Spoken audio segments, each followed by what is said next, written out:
Why do you want to organize a meeting of first responders? There's been more awareness of PTSD and mental health related to first responders in general, and we're just trying to bring it more to the island, bring it more local. There's a bit of that culture of in EMS and first responders in general where we don't need help. That sort of suck it up and deal with it, push it under a rug. This is the job, and if you can't do the job, well, maybe you're not in the right profession. And I don't think that's fair to a lot of people. I think it's a very difficult job at times, so I think it's reasonable to expect that some people may have difficulties with it, and if we can address some of that and get it early, people can deal with it and carry on. What is your personal experience with PTSD? I don't have PTSD. I've never been diagnosed with it. I do have coworkers that have been diagnosed with it, and I've seen people sort of struggling.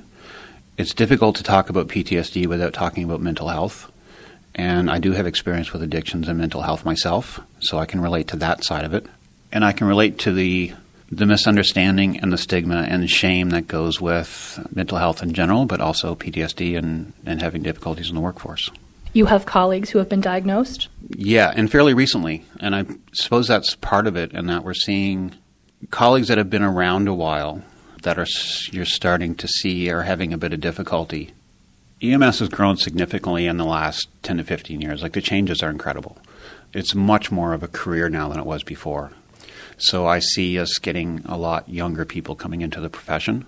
And how are they going to deal with some of the stuff they're running across? Are you also seeing colleagues for whom it is cumulative, long careers, and that's adding up?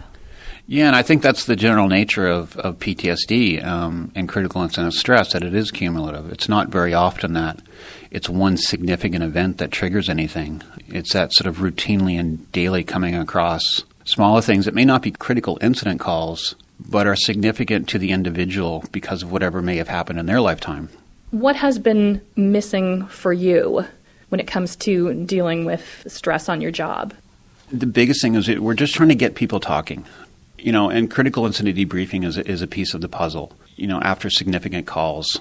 But a lot of times it's the more mundane calls, if you will, that paramedics may be affected by more often because of things that have happened in their own life.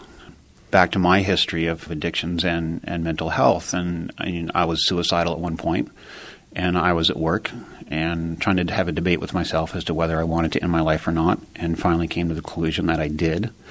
And it was a very short time later, we got a call to the eastern end of the island for a suicide. And it was a gentleman hung himself in the backyard. And I had to deal with his family. I had to deal with his wife, and his wife called his son. And I was sort of faced with the aftermath of suicide. That call, unfortunately, in and of itself, was relatively minor. And it certainly wasn't what we would call a critical incident call. But because of what was happening in my own life at the time, it was significant for me. I think that's one of the things we're looking at, is more how do we support each other, and more peer-to-peer support, because we work side by side, and we're probably the ones that are going to first notice or see how maybe these minor calls can start to affect people. Why isn't that happening now? Why are you as peers not talking about this? Firefighters have had that brotherhood, if you will, for a long time, and it's a really strong bond between firefighters, no matter where they come from, and I think police have that as well. Paramedics were a little bit more divided. We're sort of individual services around. We've progressed at different levels, and we're only starting to see it come together more as a profession. You've started a Facebook group for P.E.I. first responders, and you've been posting a lot about PTSD. What do you think as you read all these media reports? We're seeing a lot of suicide numbers coming out lately. Code Green campaign in the States has been tracking numbers, and they black out their banner when they've been notified of a suicide. And initially it was for 72 hours, and they were blacked out for 388 consecutive hours. And that was first responders who had committed suicide in the States? Yes, and that's what they're being notified of. So we're not even sure if those numbers really take into everything that's happened. Here in Canada, we think the last number I saw was 27 first responders since April 29th. 800 paramedics were surveyed in Toronto. And after emergency calls, they all said they were fine.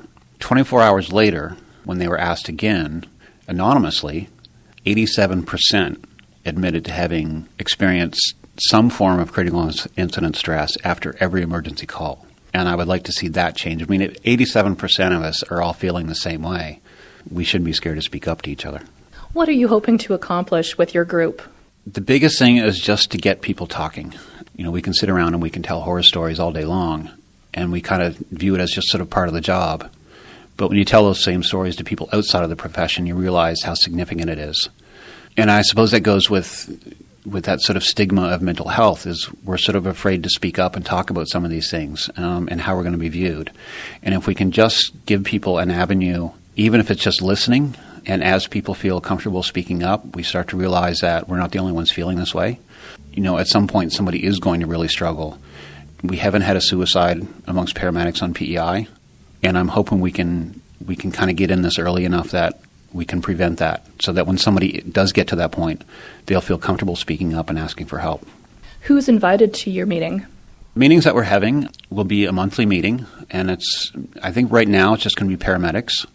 If 2 people shows up, we're going to be happy, and we can start to talk, and we can kind of develop it as we go. I mean, there's nothing really set in stone right now. We're just kind of hoping to see what will happen. Thank you very much. Thank you very much for listening.